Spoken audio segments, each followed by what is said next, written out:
नमस्ते प्रणाम। आज हम आप लोग के एगो बहुत ही सुंदर माता रानी के गीत सुना तनी आप लोग के कैसन लगे कमेंट करब लो। भोरे भोरे देखनी सपनवा जुड़ैले मनवा, भोरे भोरे देखनी सपनवा जुड़ैले मनवा, भोरे भोरे देखनी सपनवा जुड़ैले मनवा।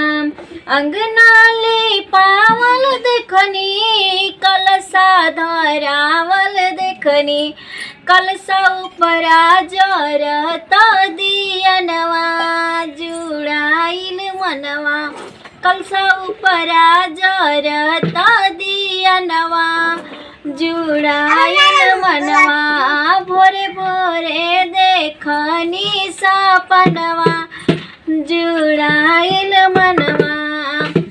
लाली लाली डलिया देखनी ललका हरवा देखनी, लाली लाली डलिया देखनी बघवा का हरवा देखनी। डलिया तो उतरे मोरे भावनवा जुड़ाइल मनवा, डलिया तो उतरे मोरे भावनवा जुड़ाइल मनवा।